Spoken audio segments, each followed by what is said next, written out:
नमस्कार, मैं हूं सुनील यादव और आपका स्वागत है गुरुग्राम के अपने पहले वेब न्यूज़ चैनल में, जहां दिखाई जाती हैं खबरें आपके शहर की। कोरोना लगातार गुरुग्राम में अपना कहर बरपा रहा है। 2500 से ज़्यादा केसेस हो चुके हैं और दिन पर दिन ये केसेस जो हैं वो बढ़ते जा रहे हैं। ऐसे में लोगों में एक पैनिक ज़रूर फैल रहा है कि उनके इलाके में केसेस निकल रहे हैं, उनको क्या करना चाहिए। प्रशासन की तरफ से कंटेनमेंट जोन नहीं बनाया जा रहा है, लोग सोशल डिस्टेंसिंग की पालना नहीं कर रहे हैं, मास्क नहीं लगा रहे हैं। ऐसे में जो लोग जागरूक हैं, जो अपने आप को बचाना चाहते हैं, अपने परिवार को बचाना चाहते हैं इस वायरस से, वो क्या एहतियात बरतें और उनके लिए क्या ज़रूरी है, क्या किया जा सकता है। हमारे साथ इंडियन मेडिकल एसोसिएशन के हरियाणा वाइस प्रेसिडेंट है डॉक्टर नरेश शर्मा। उन्हीं से हम जानते हैं इस वायरस के बारे में। बहुत से लोगों के हमारे पास सवाल आए थे कि क्या डाइट लेनी चाहिए, क्या एहतियात बरतनी चाहिए। तो आज उन्हीं पर बात करने के लिए आप लोगों के लिए स्पेशल ये वीडियो हम लेकर आ रहे हैं और ख़ास बातचीत करते हैं हम इंडियन मेडिकल एसोसिएशन के Haryana vice president doctor Naresh Sharma. Sir, सबसे पहले आपका धन्यवाद और स्वागत है गुरुग्राम। नमस्कार। नमस्कार। सर, सबसे पहला सवाल यही है कि गुरुग्राम में लगातार अब केसेस बढ़ रहे हैं, एकदम फ्लो बहुत ज़्यादा हो गया है। तो ऐसे में लोगों में एक डर का माहौल हो गया है कि उनके इलाके में केसेस निकले हैं, वो बाहर निकले हों, क्या उनके आसपास उनकी गलियों से निकलना चाहिए नहीं चाहिए। तो लोगों को खास तौर पर क्या एहतियात बरतनी चाहिए। एक चीज़ तो लगातार कही जा रही है ज़िला प्रशासन की तरफ से भी, सरकारों की तरफ से भी, कि सोशल डिस्टेंसिंग रखें, मास्क पहने और सैनिटाइज़र का इस्तेमाल करें। इसके अलावा भी कुछ खास चीज़ें हैं जो एहतियात बरतनी चाहिए। आपसे जैसे पहले जिक्र हुआ कि मास्क को किस हिसाब से हमें इस्तेमाल करना है। देखिए सुनील जी, पहली चीज़ तो मैं कहना चाहूँगा कि डरना तो नहीं है, पर सावधान रहना ज़रूरी है, क्योंकि 4 लॉकडाउन के बाद अब देश में आम जीवन तकरीबन शुरू हो चुका है। और ऐसे में ये कोरोना वायरस क्योंकि ख़त्म नहीं हुआ है, और जितना लोग निकलेंगे, जितना आपस में संपर्क में आएंगे, इसके फैलने के चांसेस उतने ही ज़्यादा बढ़ते चले जाएंगे। और आप देख भी रहे हैं कि गुड़गांव, जिसको मिलेनियम सिटी कहते हैं, यहाँ पे हर दिन 1 सैकड़ा या 1 सैकड़ा से अलग डेली केसेस आ रहे हैं। तो ऐसे में हमें जो महत्वपूर्ण बात आप पूछना चाह रहे हैं कि डाइट क्या लें, बाकी आप सावधानियां ज़्यादातर लोग जानते हैं, जो मास्क की, सैनिटेशन की और सोशल डिस्टेंसिंग की आपने कही। डाइट का देखिए रोल इसलिए है क्योंकि इस वायरस से लड़ने के लिए हमें अपनी रोग प्रतिरोधक क्षमता, यानी जिसको इम्यूनिटी कहते हैं, उसको दुरुस्त रखना है। और इसको कहने से पहले मैं एक बात मैं कहना चाहूँगा। लकीली एक चीज़ ऑब्जर्व की है कि जब से ये कोरोना का पेंडेमिक हुआ है, कि भारतीयों की जो आनुवांशिक रोग प्रतिरोधक क्षमता है, मतलब inherited immunity against this virus, वो लकीली ग्लोबली हम देखते हैं बहुत देशों से काफ़ी अच्छी है। तो अब हमें बात करनी है डाइट से रिलेटेड। तो देखिए क्या रहता है कि डाइट में 3 कंपोनेंट होते हैं, कार्बोहाइड्रेट, फैट और प्रोटीन। तो इम्यूनिटी के लिए सबसे महत्वपूर्ण है आप अच्छी प्रोटीन डाइट लें।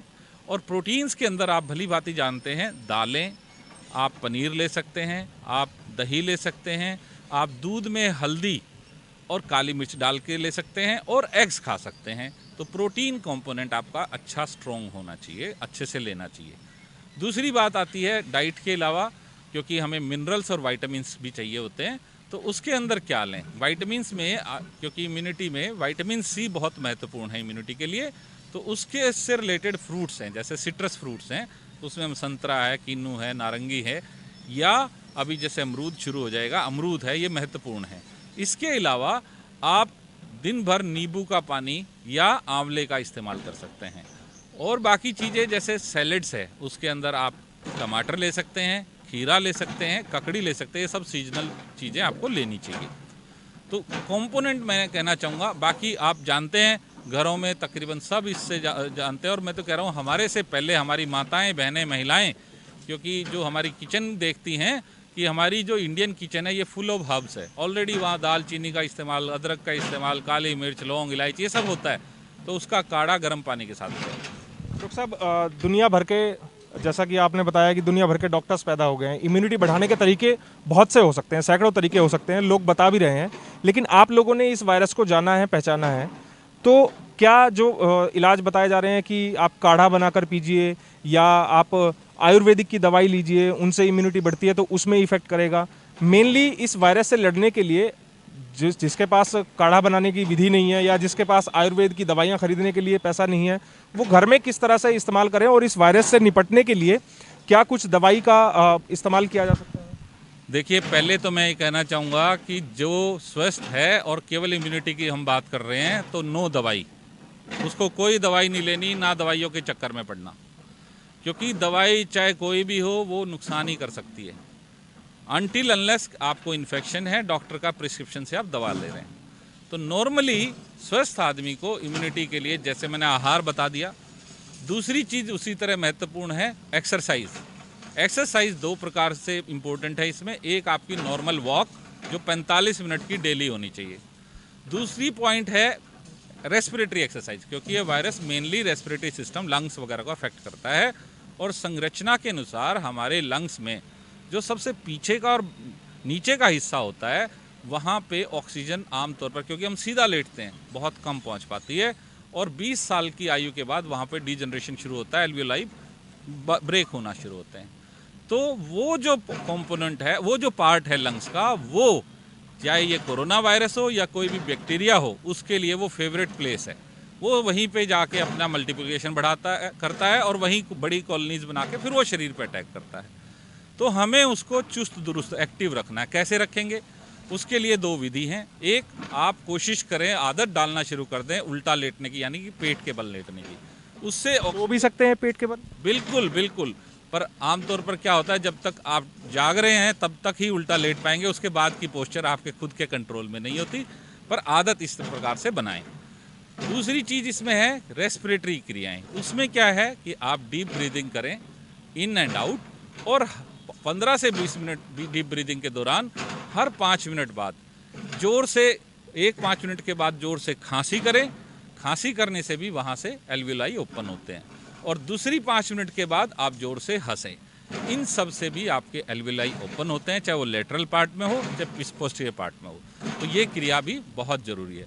एक चीज़ मैं ज़रूर कहना चाहूँगा आपके माध्यम से, ये जो बातें, ये साइंटिफिक बातें मैं आपको बता रहा हूँ, और जो अनावश्यक, जो गारंटी के साथ जो आपको तरह तरह की चीज़ें परोसी जा रही हैं सोशल मीडिया पर, उस पर वो, उससे आप बचें, क्योंकि इसमें कोई गारंटी नहीं है। मैं आपको कहना चाहूँगा कि जिनके ऊपर संवैधानिक गारंटी भी हमारी अपनी बनती है, हेल्थ, राइट टू हेल्थ की, वो प्रतिनिधि भी इस इन्फेक्शन से बीमार पड़ रहे हैं। तो इसलिए इस भ्रम में ना पड़ें, सावधान रहें। सर, एक तरीका, लोग रुमाल का इस्तेमाल कर लेते हैं कि पब्लिक प्लेस में गए तो रुमाल लगा लिया, मास्क ना लगाना पड़े, क्योंकि कान में दर्द होने लगता है जो इसकी इलास्टिक होती है। या दुपट्टा महिलाओं ने बांध लिया अपने मुंह पे, या किसी ने गमछा बांध लिया गाँव में। तो ये, इसका तरीका क्या होना चाहिए मास्क लगाने का? बहुत अच्छा सवाल पूछा। मैं ये कहूँगा, ये मेरे लिए अब फेवरेट क्वेश्चन हो गया। देखिए सुनील जी, सबसे महत्वपूर्ण बात है कि ये जो आप मास्क या ये सुरक्षा कवच जिसको मानते हैं, क्यों पहन रहे हैं, पहले इसका कारण जानिए। ये आप कोई दुर्गंध से बचने के लिए नहीं पहन रहे, ये आप एक इनविजिबल आपके एनिमी से बचने के लिए पहन रहे हैं, जो कोरोना वायरस, जो नज़र नहीं आता। और जो रुमाल या गमछे या दुपट्टा, ये इसका कोई ऑल्टरनेटिव नहीं है, बल्कि क्योंकि ये पहन के हम कैजुअल रहते हैं, थोड़ी देर के लिए हमने पहना, उसके बाद रुमाल पॉकेट में रख लिया। जबकि कोई भी, अगर हम मास्क या ये चीज़ पहनते हैं, उसको ना तो छूना होता और ना उसको बार बार रुमाल पॉकेट में या इसमें रखना होता। इसलिए अपने घरों पर घर के कपड़ों से मास्क भले ही बनाएं, तनी से बना लें, बांधने वाली तनी से, अगर कान पे दर्द होता है, पर मास्क ही पहने। और मास्क पहनने का सही तरीका है कि ये आपकी नाक, आपके मुंह और आपकी चिन को कवर करना चाहिए। ये बहुत महत्वपूर्ण है, इसलिए इसका कोई ऑल्टरनेटिव नहीं है। Mask means mask. सर, एक सवाल ये भी कि जो ये ड्रॉपलेट्स में आपने बताया था पहले, जब हमने एक बार आपका साक्षात्कार किया था, कि ड्रॉपलेट्स होते हैं इसके, और ड्रॉपलेट्स के ज़रिए ही ये एक व्यक्ति से दूसरे व्यक्ति में संक्रमित होता है ये वायरस। तो ड्रॉपलेट्स की अगर बात करें तो उसका मिनिमम समय क्या है? मान लीजिए अगर हम कहीं गए, छींक आ गई किसी कोरोना संक्रमित व्यक्ति को, और आसपास कोई चीज़ें पड़ी हैं, उनके ऊपर वो ड्रॉपलेट्स पड़ गए, तो कब तक वो रह सकता है? उसका मिनिमम समय क्या है और मैक्सिमम समय क्या है? देखिए सुनील जी, ये जो संक्रमण फैलने का जो जरिया है, निस्संदेह ये ड्रॉपलेट इन्फेक्शन ही, ड्रॉपलेट के जरिए ही होता है। अब इसमें दो चीज़ें होती हैं। एक, आप किसी से बात कर रहे हो, डायरेक्ट ड्रॉपलेट उसके फेस पे गई, आँख के जरिए, नाक के जरिए, मुंह के जरिए, हाथ छूने से या जैसे वो पहुंच गया। दूसरा जो ड्रॉपलेट का जरिया होता है, उसको फोमाइट स्प्रेड बोलते हैं। फोमाइट स्प्रेड में क्या होता है कि वो ड्रॉपलेट किसी सरफेस पे गिर गया, वो रेलिंग हो सकती है, कागज़ का टुकड़ा हो सकता है, कोई स्टील की प्लेट हो सकती है, कोई इस तरह की जगह है, तो वहाँ पे डिफरेंट सरफेसेस, डिफरेंट उनकी उस पर टाइप पे, कोई स्टील का है, कोई लोहे का है, कोई कागज़ का टुकड़ा है, कोई किताब है, तो हर एक का समय अलग अलग है उस पर कब तक इसका वो रहेगा, जो अभी तक के साइंटिफिक स्टडी आई है। आम तौर पे इसको 4 घंटे से 5 से 7 दिन तक का माना गया है। तो इसके लिए भी सावधान रहना उतना ही ज़रूरी है कि आप नॉर्मली चलते हुए स्टेयर केस ना छुएं, लिफ्ट के वॉल्स को ना नेसेसरी छुएं, और जहां तक हो सके कोई भी बटन बेल जो आप पुश करते हैं उसको डायरेक्ट ना करें। सर एक सवाल ये कि ज़िला प्रशासन की तरफ से, सरकारों की तरफ से एक आदेश हुए कि कोई भी निजी अस्पताल है वो कोरोना संक्रमित व्यक्ति का इलाज करने से मना नहीं कर सकते। आप जैसे डॉक्टर्स हैं उन लोगों की राय है कि इसका इलाज तो है ही नहीं, तो ऐसे में आइसोलेशन की खास ज़रूरत है। तो इस फैसले को किस तरह से देखते हैं आप, क्योंकि गुरुग्राम में भी आदेश पारित कर दिए गए हैं कि कोई भी निजी अस्पताल किसी भी कोरोना संक्रमित का इलाज करने से मना नहीं कर सकता। इससे क्या रिस्क बढ़ जाता है और क्या ये फैसला ऐसा ही होना चाहिए था? ये बहुत ही अच्छा सवाल आपने पूछा। देखिए, पहली चीज़ मैं ये कहना चाहता हूँ कि कोरोना का इलाज, तो पहली चीज़ तो इलाज है क्या? इलाज एज सच कोई वो नहीं है कि ये ट्रीटमेंट करना है। इलाज का मतलब है कि उस पेशेंट को सिम्टोमेटिक जो उसके लक्षण है उसकी दवाई दी जाए, और उस महत्वपूर्ण बात है उसको आइसोलेट किया जाए। अब बात आती है कि जो ज़िले के हर छोटे बड़े नर्सिंग होम्स की, तो मैं आपके माध्यम से ये कहना चाहूँगा कि चाहे आपकी नेबरहुड में कोई नर्सिंग होम हो, आपकी सोसाइटी में, आपके घरों गांव में हो, तो वहाँ पे तकरीबन 95% हॉस्पिटल्स में आइसोलेशन या नर्सिंग होम से आइसोलेशन की सुविधाएं नहीं हैं। क्यों नहीं है?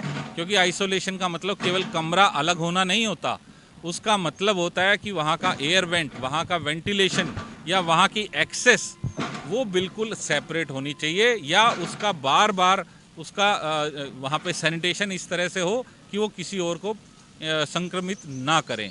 तो ये जो सुविधा है आइसोलेशन की, ये सिलेक्टेड हॉस्पिटल्स में ही है। अब इसके अंदर जो बात पैदा होती है, मैं आपके माध्यम से निवेदन करना चाहता हूँ, इसलिए आम जनता से मेरा ये निवेदन है कि माइल्ड कंडीशन में जब संक्रमण हो, माइल्ड कंडीशन का मतलब जैसे एक तो एज कैटेगरी 55 साल से नीचे हो, किसी को डायबिटीज़, ब्लड प्रेशर, शुगर नहीं है, या लक्षण मामूली बुखार है, हल्की खराश है, और कोई सांस की तकलीफ़ या तेज़ बुखार नहीं है, तो वो पैनिक ना करे, अनावश्यक बड़े हॉस्पिटल्स के चक्कर ना लगाए। अपने निकट के, जैसे मैं आपके माध्यम से आह्वान करता हूं कि हमारे गुड़गांव के प्रेसिडेंट डॉक्टर महावीर जैन ने भी ये हम सब के को बोला है कि हमारी जो IMA के डॉक्टर जो भी सोसाइटी और वहाँ पे रहते हैं, वो ऐसे में आम जन का सहयोग करें। तो डॉक्टर्स से संपर्क करके अपना कोई प्रिस्क्रिप्शन है, पर्चा है, वो बनवाएं, उसके बाद होम आइसोलेशन में जाएं, और लगातार हमारी IMA के डॉक्टर्स की टीम या आपके जो भी फैमिली डॉक्टर्स हैं वो आपसे संपर्क में रहें। इसके कुछ पॉइंट्स होते हैं जिसको देख के ये देखा जाता है कि प्रोग्रेस सही है। अगर कहीं पे लगता है कंडीशन ख़राब हो रही है, तो वो डॉक्टर की सलाह से आप उचित हॉस्पिटल में ही जाएं। दूसरी कैटेगरी जो शुरू से सीरियस है, किसी को शुरू से कोमॉर्बिड कंडीशन है, डायबिटीज़ या शुगर है, ब्लड प्रेशर और सीवियर सिम्टम्स हैं, तो वो पेशेंट डायरेक्ट बड़े हॉस्पिटल्स में आइसोलेशन फैसिलिटीज़ को अवेल करें। डॉक्टर साहब बहुत बहुत धन्यवाद आपका अपना समय निकालने के लिए। तो मुझे लगता है कि ये जानकारियाँ जो डॉक्टर नरेश शर्मा जी ने दी हैं, ये जानकारियाँ आप लोगों के लिए बहुत महत्वपूर्ण होंगी, और बहुत हद तक आप लोगों के जो सवाल हैं, जो शंकाएं हैं, वो दूर भी हुई होंगी। हमारी आपसे ये अपील है कि आप लोग इस वायरस से घबराएं नहीं। जैसा कि डॉक्टर साहब ने बताया है कि इसमें आइसोलेशन सबसे ज़्यादा ज़रूरी है, इलाज अभी तक कोई आया नहीं है। आइसोलेशन और एहतियात, ये खास तौर पर आप लोगों को बरतना है, और इसी के ज़रिए आप लोग इस वायरस से सेफ रह सकते हैं। आप हमारी इस खबर को शेयर भी कर दीजिएगा ताकि ज़्यादा से ज़्यादा लोगों के पास सही जानकारी सही समय पर पहुंच पाए।